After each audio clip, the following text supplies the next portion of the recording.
first and foremost, Nick Morrison, who is going to join us, is not here. I think I speak for our team when I say we send our thoughts and prayers to Nick. He had a death in the family, so thoughts and prayers with you, Nick, and we're all thinking about you. Definitely. We're going to talk about searching for a job around the holidays while a pandemic is going on, and I actually think it was Nick who came up with the idea to do this topic. So I certainly hope that he gets a chance to listen to it, and we do it justice. The four of us do it justice. But there is a theory that's been out there for generations and generations that say this is the worst possible time to look for a job. So the first question I have for the three of you, is this the worst possible time to look for a job? Let's put pandemic aside, holidays only, which I know we can't put it aside yet. We all wish we could. Holidays only. Is this the worst time to look for a job? And we'll start with you, Sharon. Yeah, thanks, Alan. So for those of you that haven't been on to our calls before and may not know each of us, my name is Sharon Bondurant, and I own a recruiting firm called The Finders here in Phoenix, Arizona. And I've been in the Valley all my life, and my firm, I started back in 1998. So we're going on our 22nd year in business and just working with candidates in IT, HR, and finance and accounting. So Alan, to answer your question, I don't think it's a bad time at all, whether it's a pandemic or it's, pre-COVID.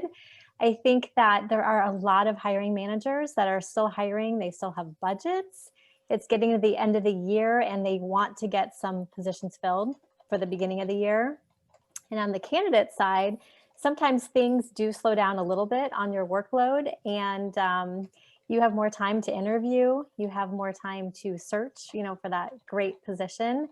And I think a lot of it comes down to mindset. We've talked about this before. There's always silver linings in things, and there's always ways to look at things. You can look at the positive, or you can look at things like, things are not as good right now as they could be. So I think that it's just a matter of really identifying your goals and what you want to accomplish, and knowing that there are still really great opportunities out there, especially in Arizona. I mean, we live in a wonderful place. It's it's still a good time to be looking, and our economy and, work climate is extremely strong. So that's my take on that. Cool. Yeah. And I appreciate you introducing yourself and giving us a little bit of background, Sharon. So Shawn, if you could do that as well. And do you think now around the holidays is a good time to look for a job? You bet.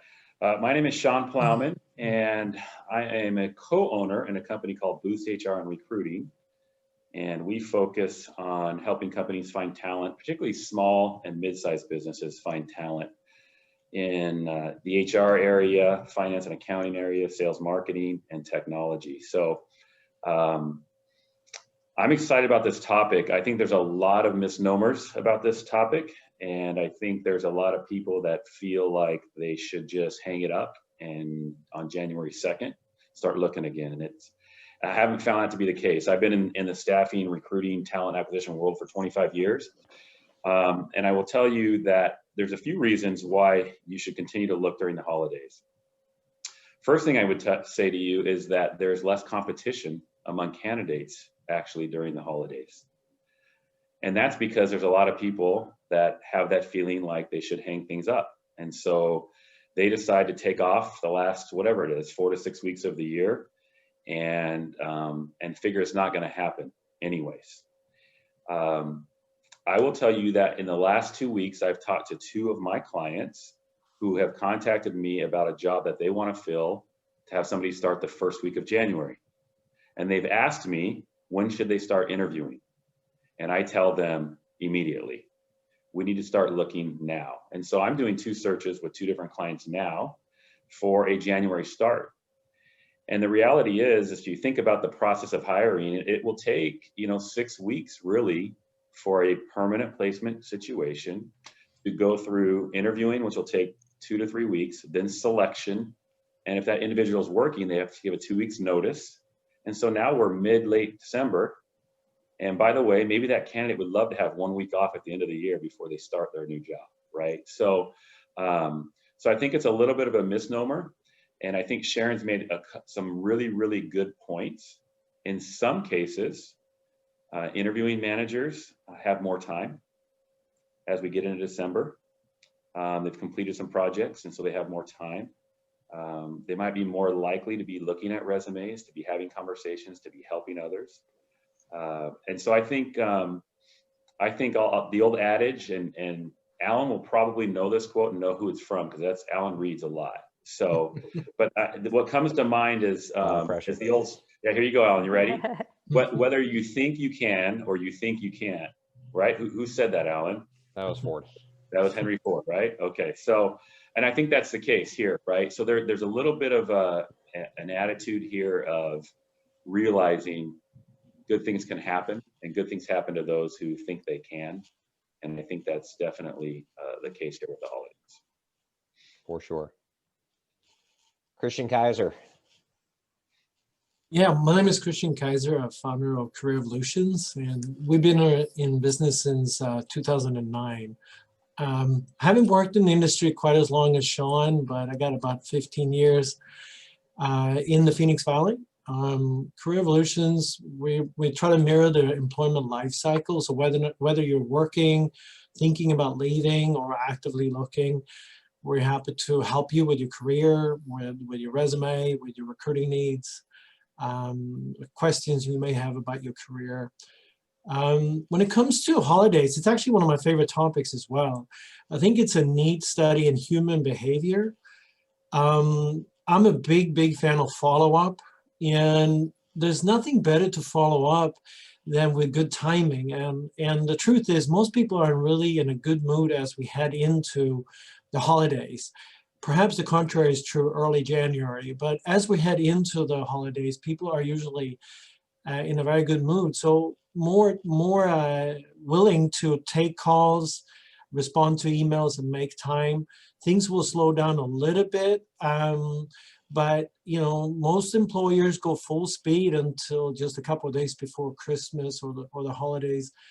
And what we find too is that many use the holidays also to sneak in to kind of clean off their desks. So following up during that week in between is a little bit of a luck of a draw, but if you do, you may actually catch someone at work who will take your call or respond to your email and actually schedule time to speak with you as well. Similar to Shawn, I'm working on a search right now for a position where they absolutely want to have the person start in early January. And it goes back to the timing and the cycles of things. And it is the truth in our industry that there's a huge tidal way of hiring where people start or they get busy interviewing in about the second week of January. So that momentum that you can build prior to the holiday and during the holiday will allow you to either be part of that hiring wave or at least that interview wave. So I'm a big fan of staying busy as a candidate during the holidays. Yeah. No, I think it's such a huge point. I mean, you guys all mentioned the fact that the competition is lighter. You know, people have the stigma or the belief in their mind that no one's hiring right now. So why even bother looking? And that is prime opportunity for you to, you know, get your name known, get your resume in front of hiring managers, and do a push. Because if your competition decreases as a natural result of people thinking that folks aren't hiring, your chances of getting an audience increases. So the big answer is now is not a time to slow down. Now is a time to hit the accelerator. Talk to me, Shawn, about your, there's a lot of talk at the end of the year about budgets. Like budgets need to be spent, or, you know, hiring managers are evaluating their budgets. I mean, what does that all mean in the grand scheme when it comes to hiring? Well, I think the interesting thing about that, Alan, is a lot of people's budgets aren't necessarily January 1st to December 31st. I think that used to be the case, but actually more and more of the clients that I talk to have fiscal budgets that aren't necessarily calendar budgets. So in other words, I have a client that I work with a lot that April 1st is the beginning of their fiscal year, right? So they are going through budgets now, but they'll continue to hire all the way through April. but they're making plans 3 to 6 months out in advance for hiring. That's how far in advance. So they'll, depending on the size of the organization, Alan, they will go to their hiring managers. Tell me about your team. How many are you going to need this next year? That kind of a thing, right? They'll get that information back to talent acquisition or back to recruiters who work with their talent acquisition teams to help fill gaps, like in our cases. So I think, truthfully, I think sometimes the excuse of budget can happen on the company side, where they use that as the, oh, budgets, we can't do anything during budgets. The truth is when you need somebody in a company, you go hire somebody in a company. And budgets at that point in time almost are irrelevant in a lot of cases, particularly for a small to mid-sized company that things are on fire, whether it's because somebody left, whether it's because of growth, whatever the reason is. I find that companies find a way to hire regardless of what their quote budget was prior to that. That's been my experience. Yeah. Well, there's always the ability that companies always talk about of being able to move money around.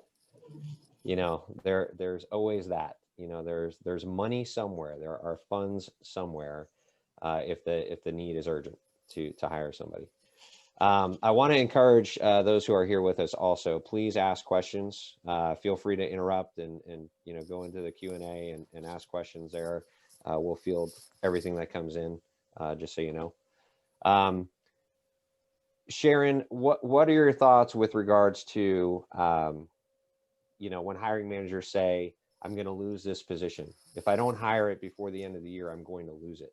How many opportunities do you see come up at the end of the year as a result of them delaying when they got the position in July or something like that, and they still haven't filled it, so they need to hurry up and make it happen? Yeah, I think, what Shawn was talking about, it really depends on the company and the client. So I do have those clients where they do come to me and they say, I need to hire before the end of the year so that I don't lose that money. But then again, if it is a smaller to mid-sized company and something's happened where they are exploding in growth, or someone leaves, a lot of times the budgets are for maybe new positions that they're allotting.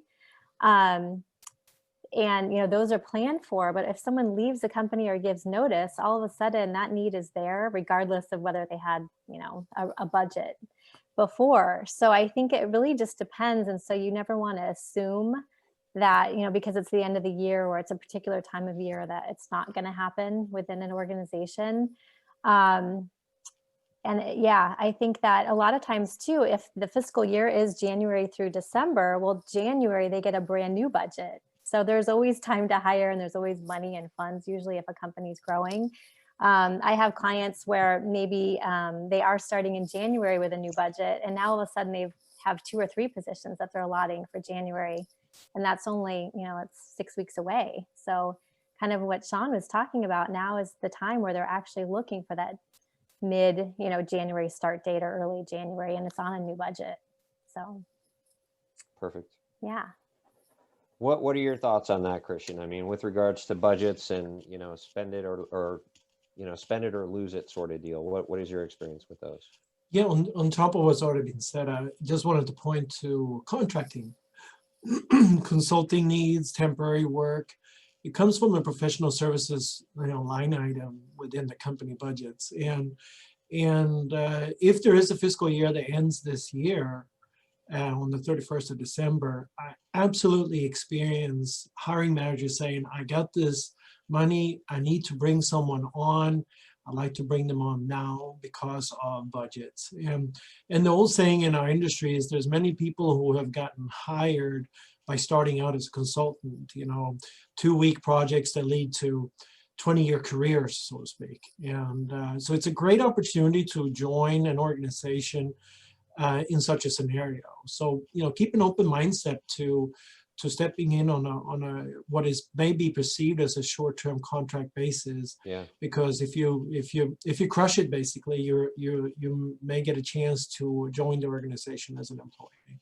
That's great. So, and I'm glad you brought that up, Christian. So if I'm a candidate and I'm out there looking for an opportunity right now, and I get pushback, or even I understand through conversations that, look, we're looking to hire after the first of the year. and I need a job right now.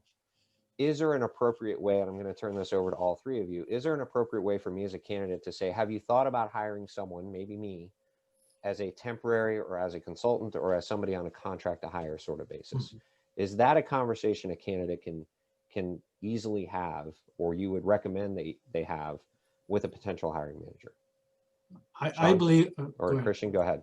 I believe absolutely yes, absolutely. And it's all about messaging and floating it within your comfort zone, and of course understanding the audience, but absolutely make it easy to say yes.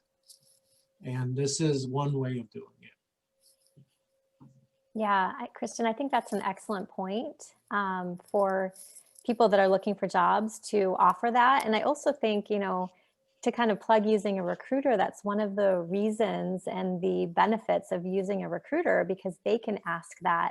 And if an individual is not set up to do, you know, independent contracting or have their own corporation, you know, to work corp to corp with a company, if they go through a recruiter, that's one of the things that we can easily ask. And then they can easily be on contract and float to a direct hire, you know, pretty seamlessly. Yeah. Al, let me just add to that. I'm a believer too that, you know, that finding something temporarily while you're looking shows a few things, right? Number one, I believe a little bit, and this might sound a little corny, but I believe that good things happen to people that are anxiously engaged in good things. And working is being anxiously engaged in something good, even if it's not exactly in your field. But think about as you interview for a job while you're in that temporary position, and you say to them, I'm currently working, right? And they ask about where you're working, and you get into that conversation, you have an opportunity to say to them, I really like to work. I like to be busy. I enjoy being around people. Whatever it is that you're able to say positively, what it shows initiative, and it shows somebody that's not afraid to go out there, even if it's not exactly in their field. And to me, as someone who's hired a lot of people, that's impressive to me. That tells me something about them as a person.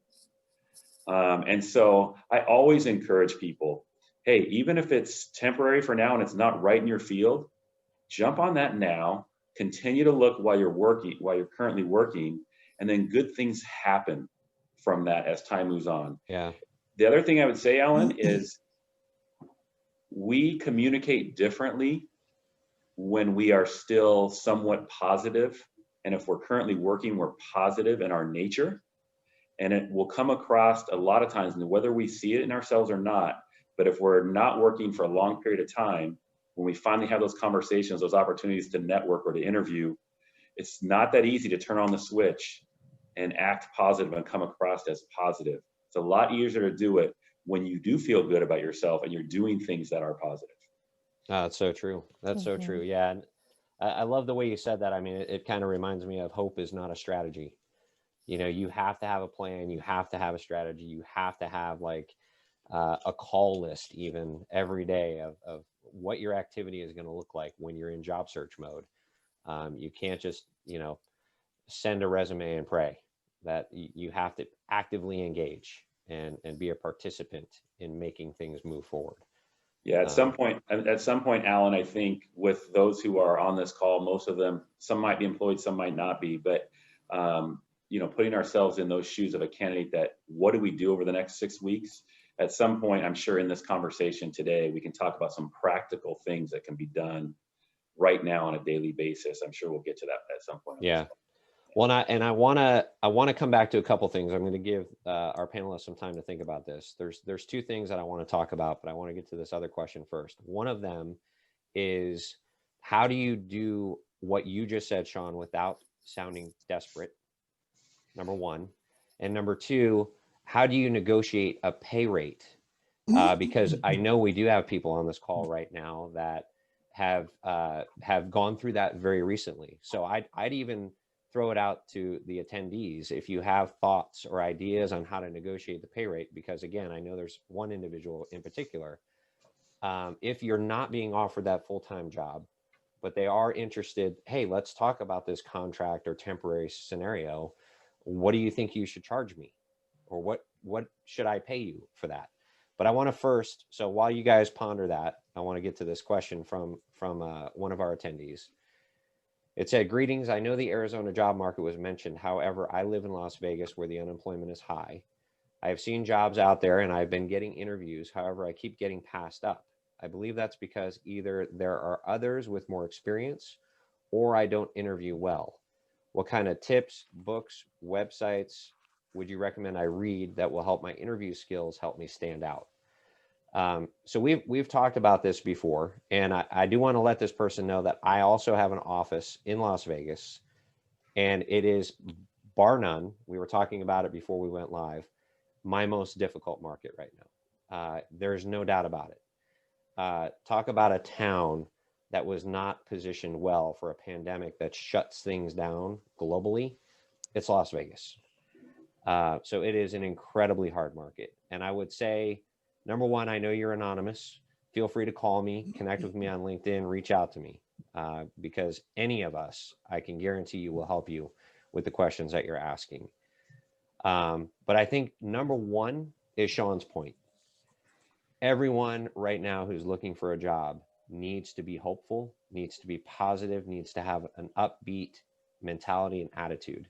Because if you don't, it shows up, and it doesn't show up well. It doesn't wear well.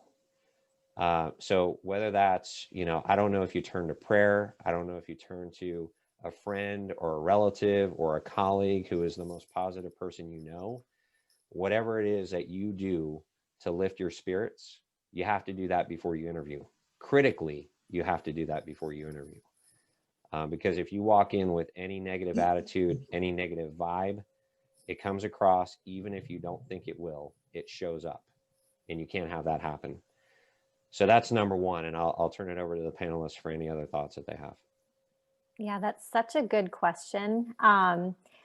One thing that we've seen, and I'm sure that you guys have seen this too on the panel, is that because everything is remote, there's a lot of opportunities depending on the position. Obviously, if you were in a face-to-face role, that doesn't apply as well. But there are so many positions. Most of the companies that we work with are still all remote or, partially remote and not even going back to the office until well into next year.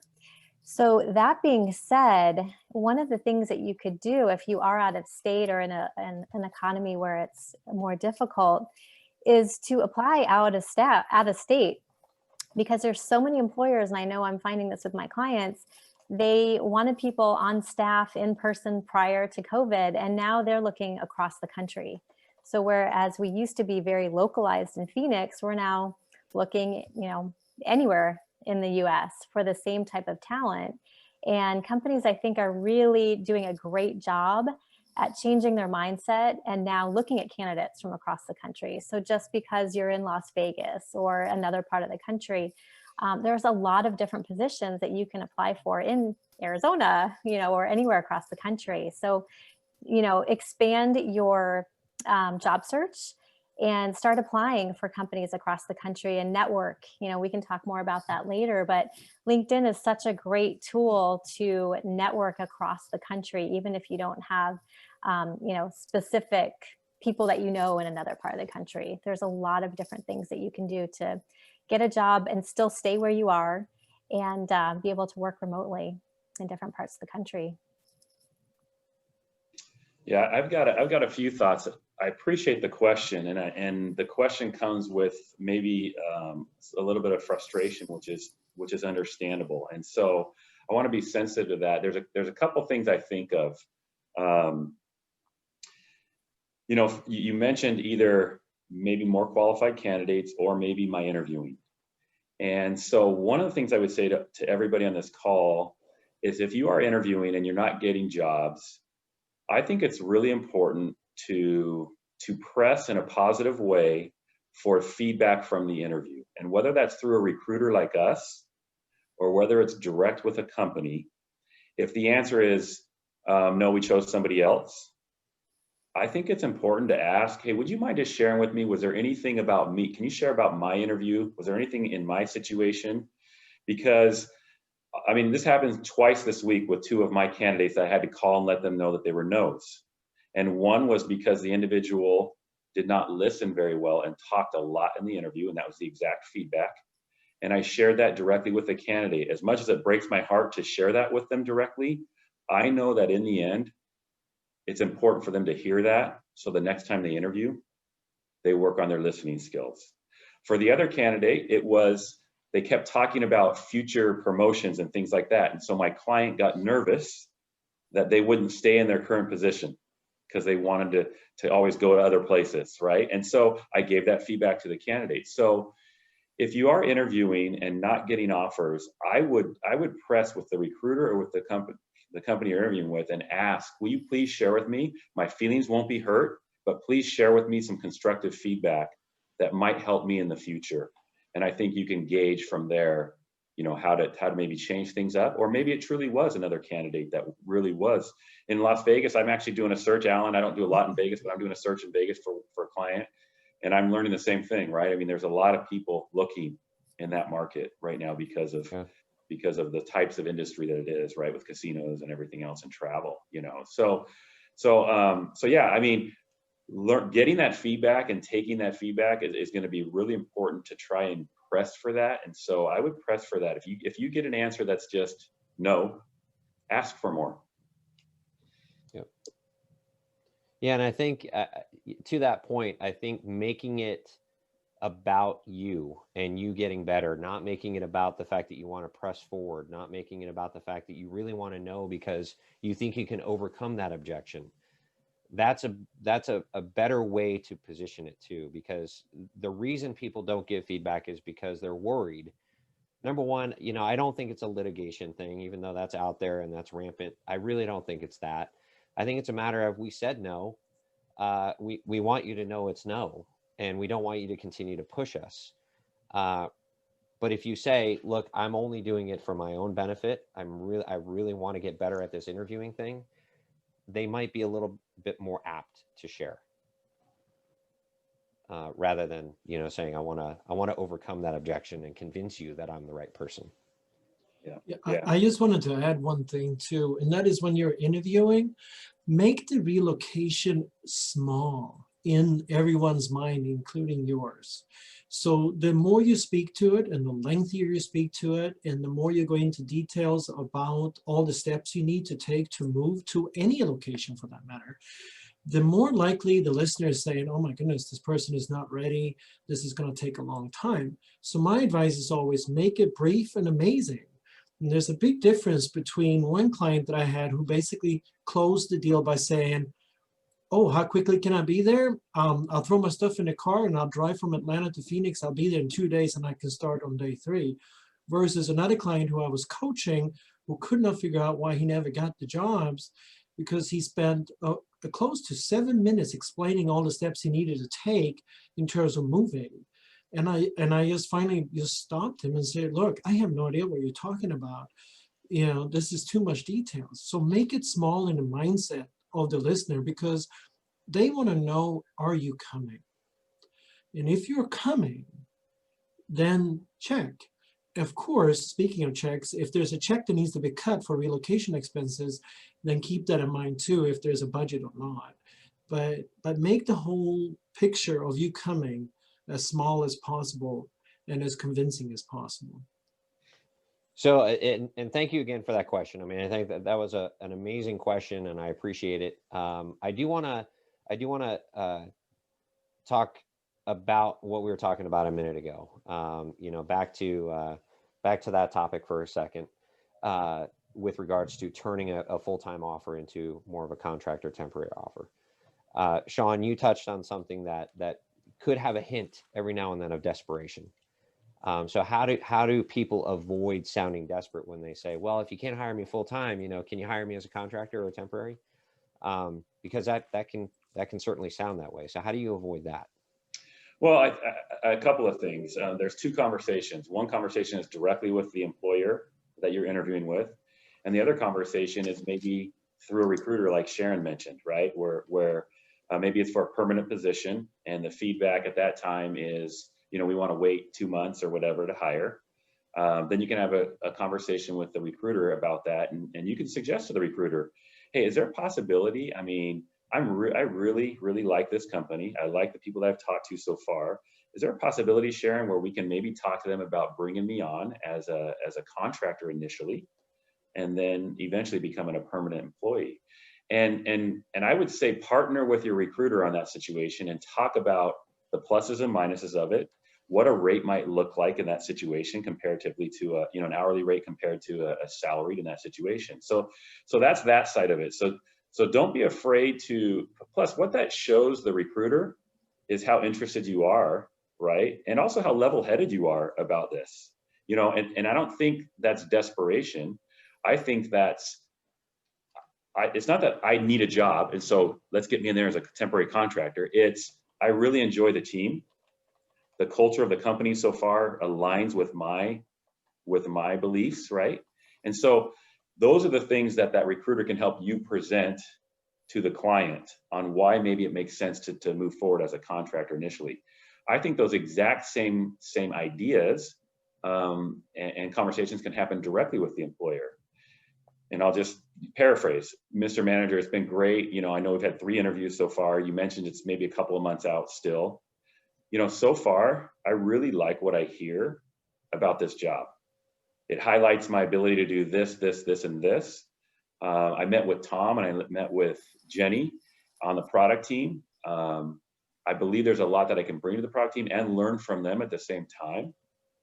And is there an opportunity possibly to come on, as a temporary employee and help you guys through some of the things you have coming up and really get prepared for this big push you're talking about in February? Is there an opportunity possibly to do that? And then shut up. Then just shut up. Yeah, such a great point on that, Shawn. I mean, I think all of us would agree that the biggest misstep people make in interviews, bar none, is they talk too much. To your point, Christian, earlier, you have to listen. You have to shut up and listen.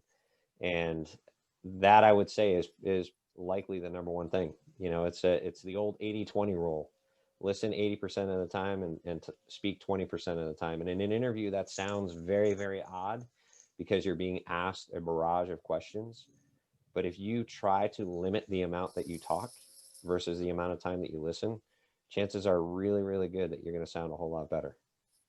Yeah, especially when you're asking a question and maybe it's a question like Shawn was just talking about where you're a little apprehensive, you're not quite sure what they're going to say. So it's better just to say it and then, wait for an answer and not keep talking. I said shut up, but Sharon says wait for an answer. She's a lot nicer than I am. Say it and shut it. That's what I say. Say it and shut it. Zip it. So, and you brought up something there also that I thought was interesting, Shawn, with regards to, the asking of the question. I think that is the key to arriving at this point, is being curious, finding out as much as you can how hard it is for them to do the job without you being present right now. What sorts of, we talk all the time in sales about pain points. What are the pain points? Identify the pain points, identify where they're struggling, and then zero in on that. If you're able to gather throughout the interview process that there clearly is pain, or there clearly are things that are falling down as a result of you not being there right now versus in January, that's your opportunity. That's your opportunity to step in and say, would it be at all helpful? I don't even know how this would work, but would it be at all helpful if you brought me in as a contractor or as a consultant? Is that something that you guys have done before? I've never done it, but I'm certainly open to that if that's something that would be available.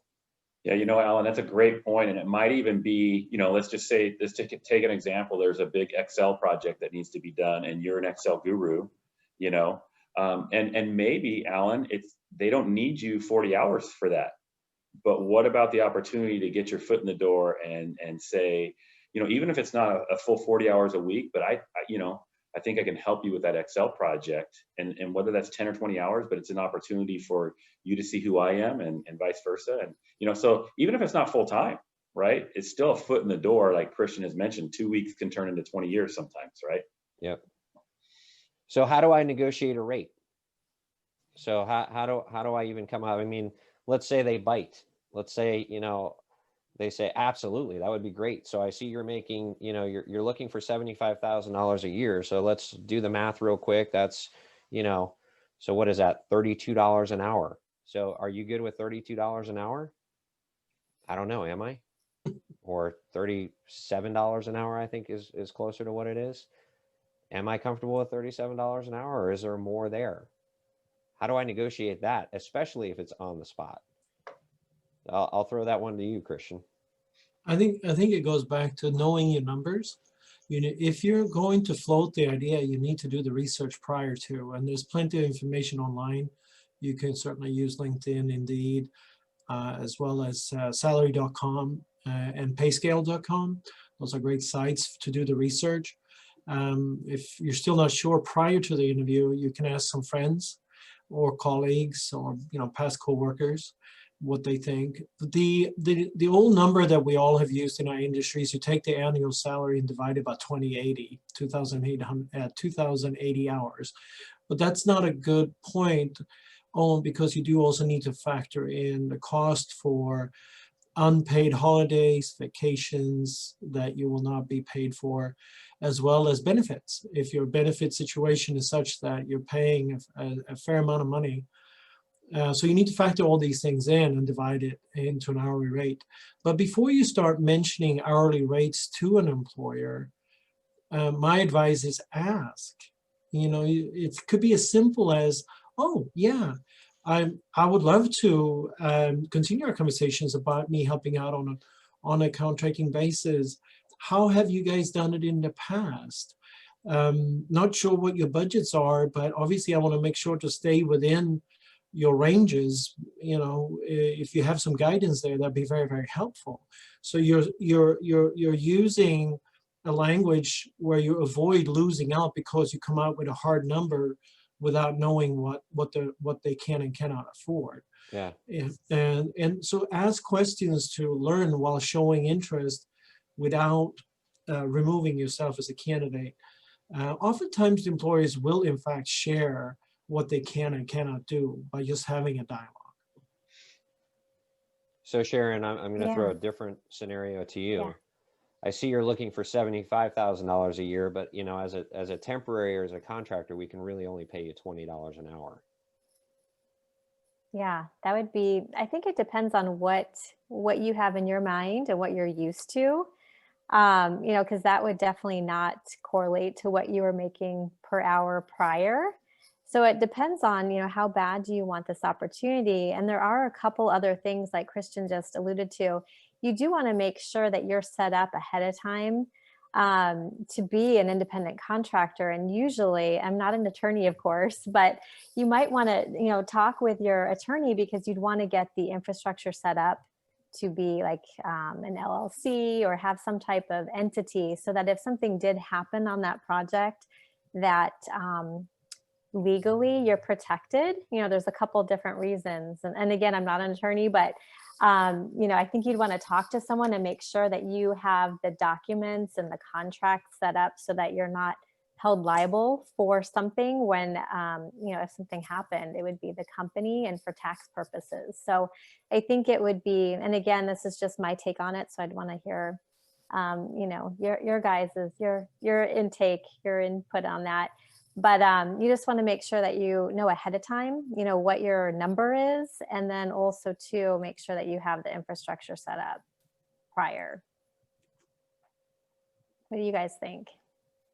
Well, I think Alan's scenario would be disconcerting to hear that number compared to, particularly if they have already started talking to you with an understanding that you're looking for $75,000 a year. So to offer you $20 an hour is really an insult in that situation. Of course, you don't want to say that to them that way, but I think it's important to stand up for your skill set. And if that number for you is the lowest you would go is say $30 an hour, $32 an hour, you've already decided that as we talked about before, then I think you simply say, hey, I appreciate you thinking about this as being a possibility. As far as that number is concerned, that's just not a number that really is a number that I've worked at in a long time. And I feel like my worth is somewhere in that $32, $35 an hour range, which translates to a full-time 70 to 75K. And the truth is, I'd want to get off on the right foot with you guys and feel good about the work that I'm doing for you. And if this could turn into a long-term situation, which we're both thinking it might be able to, in fairness to both of us, I'd want that to be the case here. And I think if you've done that, I call it getting down to the nitty-gritty early on, because you really don't want to go down that road and then have to worry about those conversations later on when they've really, and it might say something about that organization. I mean, quite frankly, if they're willing to do that to you, what are the chances they're going to get you to 75K like you thought, if they're kind of lowballing you from the beginning? I'd rather know that now, Ellen. That's me.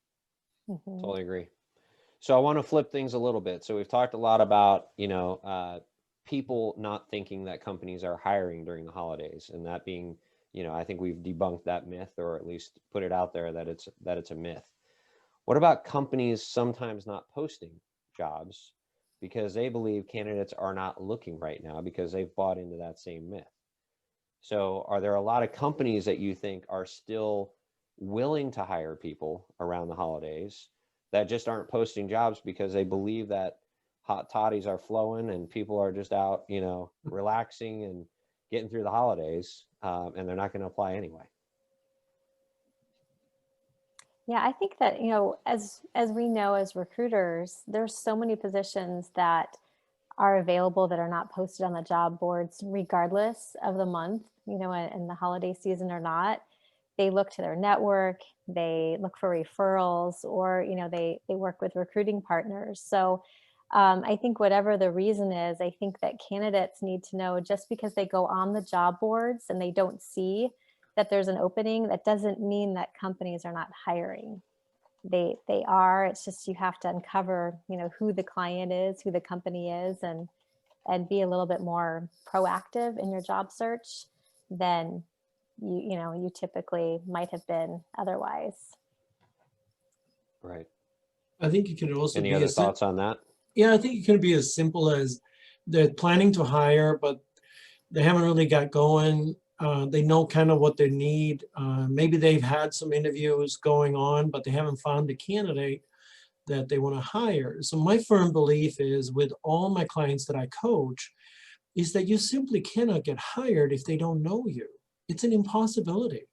So use the holiday for follow-up then, to discover, to step into it, to see if they are planning to, or if they put some jobs on hold. But as they're discovering you, the candidate, things may move very quickly. Things may get started that had stopped. The truth is, a great candidate is a great candidate, and a great candidate usually isn't on the market for too long. And as a result, even the most holiday spirited employer will eventually recognize the fact, my goodness, I gotta bring this person on. He or she is great.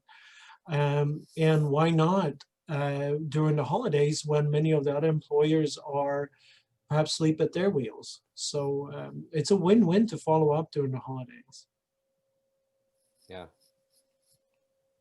Shawn, did you have anything to add?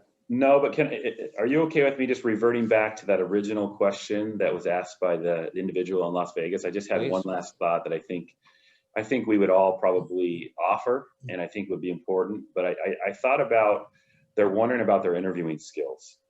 I would be happy to have a conversation with that individual and ask some interview questions and listen to those answers and to give some feedback.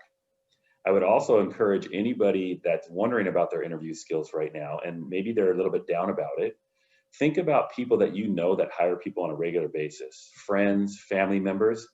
Ask them if they're willing to spend 20 minutes with you, asking you some typical interview questions, and let them know that you're willing to listen to critique, and that you constructively, and that you will not be offended by that. And take advantage of that opportunity to do that, particularly during the holidays, right? It's a great time to be doing something like that. People might have that time to do that. So it's just a thought I had that kind of popped in my mind, that, hey, there's opportunities to practice interviews and to get critique and constructive feedback about your answers. Because let's be honest, there's specific interview questions that are almost asked in almost every situation. Tell me about yourself, right? I mean, that's one of them, right? Tell me about your current situation, right? So these questions will happen, and then you can get some feedback from people. But I'd be happy to do that with anybody that's on the call here. If they're interested in that, they can reach out. No, that's great. Yeah, and I'm in on that as well. I think Christian and Sharon, you guys can. Yeah, Absolutely. absolutely. And that Yeah. does bring up a good point, Shawn, because now most interviews are done through video Mhm. right now. And so even though sometimes you might be great at in-person interviews, but when you're on video, it is a little bit different, right? So I think there's also some good interview tips and just practicing getting on video, and just, being more comfortable, because sometimes, if you are on video, employers can sense if you are tense or just feel a little bit awkward, and you might not feel that way in person. So it's good to practice. Even if even on your laptop, if you can just get on a Zoom where there's no one on there, and you can click record and just record yourself answering some of those questions like Shawn was talking about, and then watching it back, because you might find that, you're not making eye contact like you think you are, but when you watch the video back, you're really looking down, instead of at the camera. So the lighting could be bad, and that all plays into interviewing right now. If an employer can't see you and can't see your facial expressions or your eyes or whatever, that can make a difference in how you come across on the interview. So I would suggest, like I said, even if you just not interview yourself, but go on and hit record on a Zoom, and then watch it back, and practice and answer the same questions a couple different times. And I think that'll make you more comfortable. So when you are interviewing again, and you'll be like, okay, I've done, already done this. Yeah. And feel a lot more comfortable. Yeah, mock interview for sure is always a good idea. For sure, a Yeah. good idea. Yeah, And yeah, all of us would certainly love to help you with that. absolutely. So one other question that kind of coincides. Oh, and we do have somebody that's going to send us a YouTube video of negotiating an hourly rate. It was a person that I was hoping would chime in here, because we just went through this with her. But she's going to send that, and I'm hoping I can get that link added so that everybody can grab a copy of it. But I'll get it added as soon as I have it. So one other question that kind of came up is, I'm getting a lot of applicants, I don't know that everybody is, who are way overqualified for the job that I'm looking at hiring for. So I had a VP in Vegas apply for a support specialist role recently. And it was legions apart from where they used to be. But they were furloughed in April, still looking for a new opportunity, applied to this. I had a conversation with them. We're working through trying to find something that's a little bit more suitable for them. But how does somebody pitch themselves when it's a much lesser role?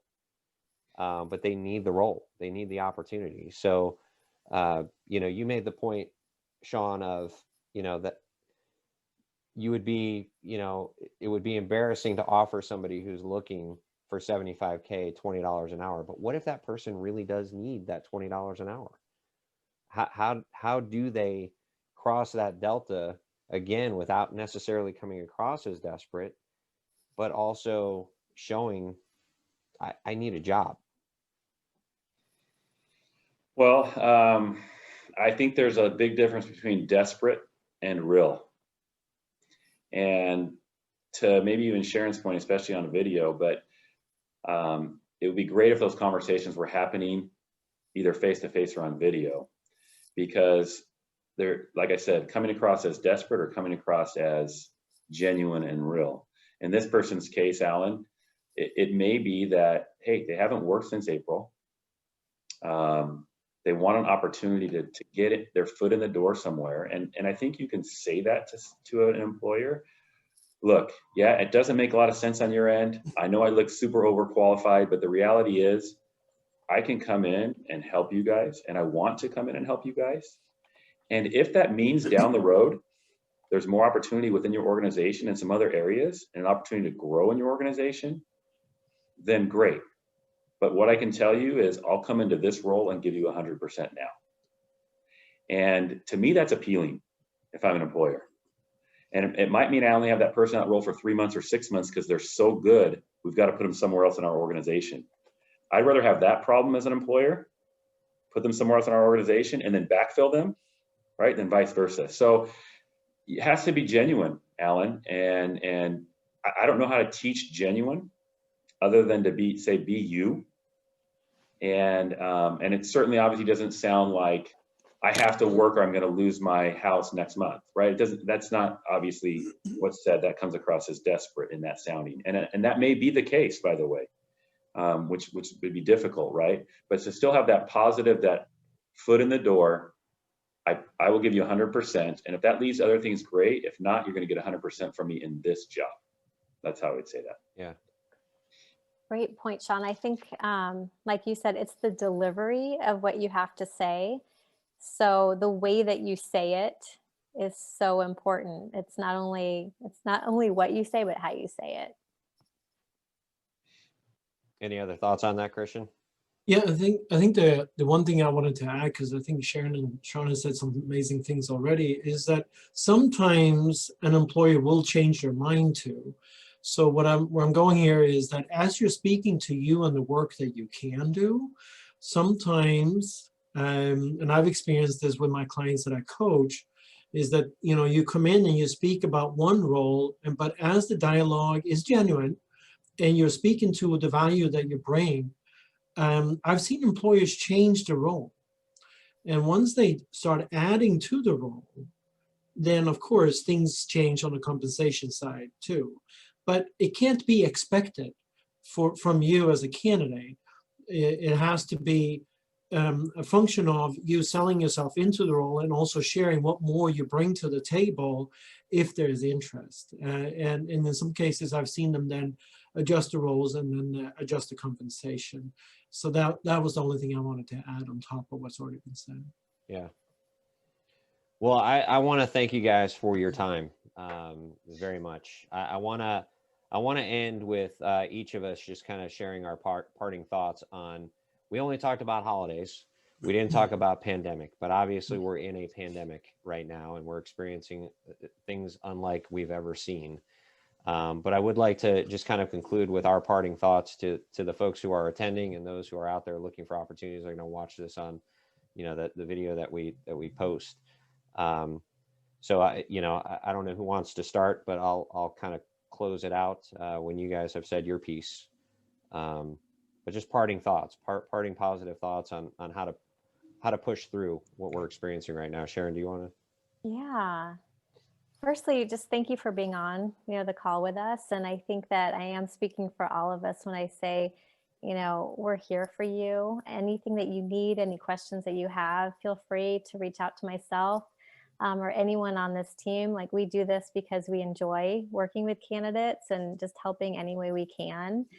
And as I mentioned before, there's always a silver lining, and sometimes you need that that partner that can come alongside you, like us, or another recruiter in the industry, or a friend or family member, just to be able to talk with them and have them kind of pump you up. So we're definitely here for that, as well as to give you insight onto what's going on with the job market or anything that we can do to give you tips. But there are a lot of positions still out there. So what we talked about before, it's really, you need a positive mindset, and you need to just put into action and really be proactive in your job search.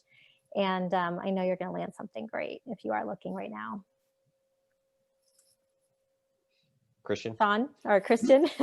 Yeah, I'm happy to pass it. Yeah, I'm happy to add. Sharon, that was amazing. I think that on top of that, I just wanted to share a couple of things.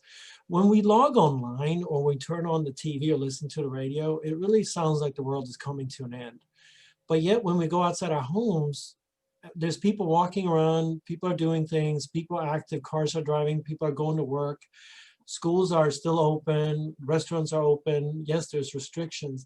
So it's very easy to get captured into a negative mindset if all we do is kind of plug into that media bombardment.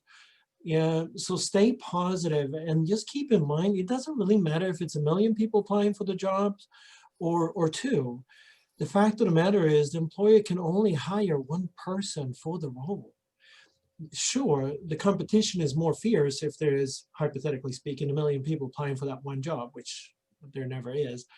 But there can only be one. So be the best you, stay focused, think about things that we learned when we went to school. Prepare, prepare, prepare.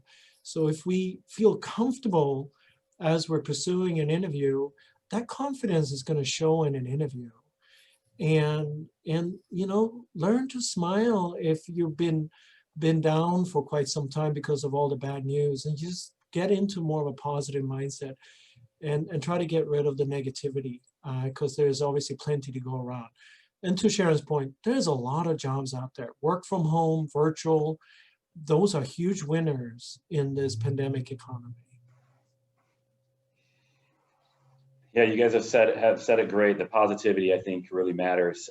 I just want to add a couple really quick practical tips maybe that can happen today, that can start today, that I see as a recruiter often. Number one is your LinkedIn profile. Do you have a picture? Is it up to date? Number one. If it's not, I would work on that today. Number two, do you have a list of companies that you have researched that you have a desire to possibly work at? There's something impressive about these companies. If you have a list of 10 to 15 companies, if you don't, I would encourage you in those particular industries to look at those companies, look at their websites, look at their mission statements, their culture. And if you identified them as companies that you really want to target, then get that list going, and then put the name of the company in LinkedIn and see if you're connected to anybody at those companies. And then, by the way, you're connected to so-and-so, you hit that. And on the right-hand side there, you're going to see other people view these profiles in the same company. Send messages to these people and connect with them. Say, I'm really impressed with ABC company. I'm learning more about them. Would you mind connecting with me here on LinkedIn?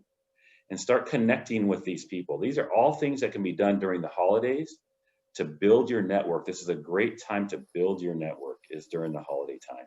Yeah. And so that can happen every single day starting this afternoon. I can tell you this week alone, half the candidates that I have contacted or have responded to maybe something that I have out there, I've gone and looked on LinkedIn, and half of them either don't have a profile or don't have a picture, or I can't find them. And for me as a recruiter, it must be the same as an internal recruiter. I immediately am like, I don't know, right? But if I pull somebody up, I see their resume and their LinkedIn profile match, they've got a nice picture, they look professional, I want to contact them and have a conversation with them. And so these are just some really simple, practical things that can be done right now, starting today. So if you're not there yet, work on that starting today. And again, the four of us would be happy to help you with any of those things specifically. Yeah, for sure. I'll give a couple practical things and then we'll close. But yeah, one thing that I'm a firm believer is that your day is made or broken in the first hour. What you do in the first hour of your day will make or break the rest of your day.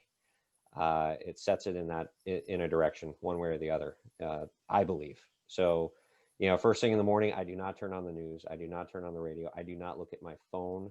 None of that happens. I read a book. I write down affirmations. I write down things that I'm grateful for, and then I move on to doing other things.